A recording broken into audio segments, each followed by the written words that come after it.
Hello everyone, welcome back to Good Learners.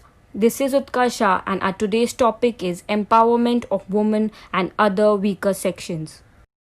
In today's video, we will talk about the manifestation of woman power, the Chipko movement, the anti-liquor movement, the International Women's Year, laws for women, awareness against the dowry tradition, family courts, trial involving alimony, the Commission of Sati, Protection of Human Rights Act, Reservation for Women, Scheduled Castes, Scheduled Tribes, Nomadic and Denotified Tribes, and Minorities. So let's get started. When we study the condition of women in India, we realize that the roots of several of the problems they face lie in the mentality of men. Even in the 21st century, we have not been able to rid ourselves of this male-centered mentality.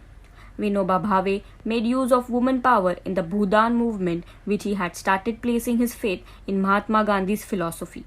Women volunteers carried the message of Bhudan to all parts of India. Women played a significant role in the Telangana peasants' armed struggle, which challenged the rule of the Nizams and the feudal systems. As the region became free from bonded labor, women also found freedom from this torment. Manifestation of woman power. Women who have to face the brunt of scarcity of supplies and rising prices gave a show of their strength as an organized entity in 1972. Under the leadership of the socialist leader Mrinal Gore, women in Mumbai participated in a demonstration which came to be known as the Latne Morcha, the rolling pin demonstration. Commodities like oil, ghee, rava, maida would become scarce just as Diwali was near at hand. Kerosene had become very expensive. Women came together brandishing their rolling pins and took part in the demonstration. This movement met with success and the public got a glimpse of the united power of women. The Chipko movement. Another show of constructive woman power was seen during the Chipko movement in 1973. Trees from the forest in the foothills of the Himalayas were to be cut down for commercial purposes. Chandri Prasad Bhatt and Sundarlal Bahuguna had started a movement to prevent this. Women followed the strategy of holding hands and encircling each tree. As the method consisted of protecting the tree by embracing it, the movement came to be known as the Chipko movement. Women took part in it in large numbers.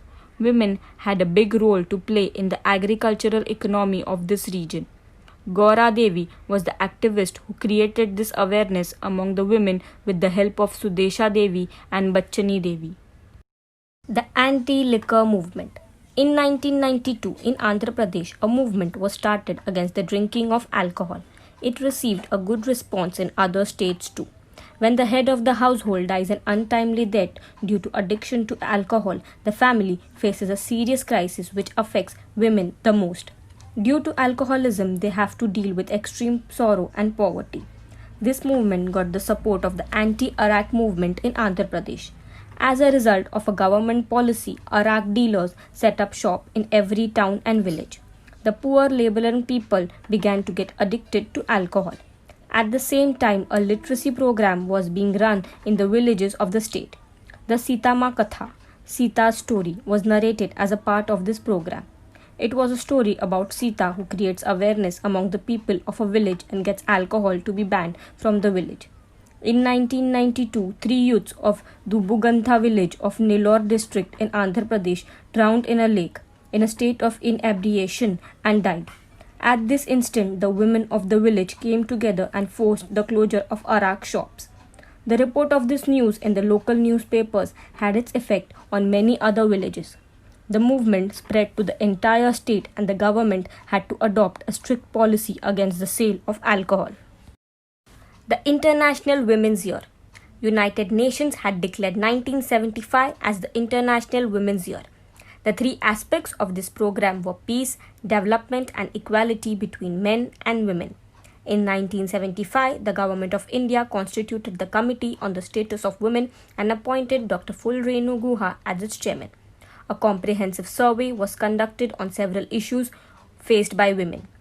Taking into consideration this entire background, a statewide conference for women was held in 1975, organized by the Stri Mukti Sangarshan Samiti. Women from all walks of life, regions participated in it. The Samiti published its manifesto in 1978.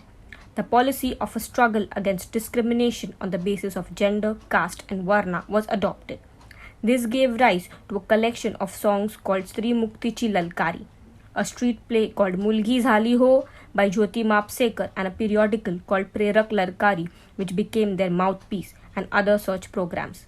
In 1977, groups like the Stri Mukti Andolan Samiti, established by Saudamini Rao in Pune, Bhayaja, a fortnightly, as also Stri Uvach, Maitrin, and Stri Anyaya Virodhi Manch in Aurangabad, Mahila Dakshata Samiti in Kolhapur, Mahila Hakka in Nashik, and Nari Prabodhan Manch in Latur were formed. Anti-dowry protection committees were formed all over Maharashtra. A conference to protest against oppression of women was organized in Dhule city. Vidya Bal's periodicals Nari Samata Manch and Mirun Saryajani, as also the work of the Samajwadi Mahila Sabha and the Krantikari Mahila Sangatana, were of great help in dealing with women's issues. The Employment Guarantee Scheme in Maharashtra also helped to empower women. Pramila Dandavate established the Mahila Dakshata Samiti in Delhi in 1976. Branches of the Samiti came up in the states of Andhra Pradesh, Tamil Nadu, Kerala, Odisha, Madhya Pradesh, Uttar Pradesh, and Punjab. The Communist Party established the Akhil Bharatiya Janavadi Mahila Sangatana in 1980. Efforts were made to start branches of this organization in all parts of India. The Sangatana started a struggle against issues like dowry, female foeticide, domestic abuse. Research on women's issues were undertaken at various levels. Women's studies centers were started at the first women's university, the Srimati Nathibai Damodar Thakkarse Women's University, Mumbai, and at Tata Institute of Social Sciences, Mumbai, Savitribai Phule Pune University, and Shivaji University, Kolhapur. These universities played an important role in critical analysis and in developing a vision on women's issues. Laws for women. The law enacted in 1952 recognizes women's right to alimony and the share in the father's property. Her right to stridhan was recognized. Polygamy was made illegal, and women, just like men, got the right to sue for divorce. It was a law that took one step forward concerning women's issues over the following decade. The Dowry Prohibition Act of 1961 made both giving and taking of dowry a cognizable criminal offence. This dismantled the dowry tradition by its root and further encouraged the social movement. The law alleviated the distress to women caused by the undesirable tradition of dowry. The Maternity Benefit Act, which gave women the right to get leave from work at the time of childbirth, also came into force in 1961. Awareness against the dowry tradition. Even after the enactment of the anti-dowry law, incidents like women burns to death as a sari pallu catches fire while cooking, and woman slips into well while washing clothes, drowns and dies continued to be reported. Investigations still reveal dowry to be the most frequent cause of such deaths. The role of the police, the administration and judiciary were highlighted. This created greater awareness. As a result, the Dowry Prohibition Act came into existence in 1984. In 1988, 2,209 women died victim to the dowry tradition. In 1990, the number of dowry deaths was 4,835, and in 1993, it was 5,377. These numbers will impress upon you the seriousness of the issue. So guys, that's it for today's video. We shall continue with the remaining topic in the next video. Thank you. Also, please don't forget to like, share, comment.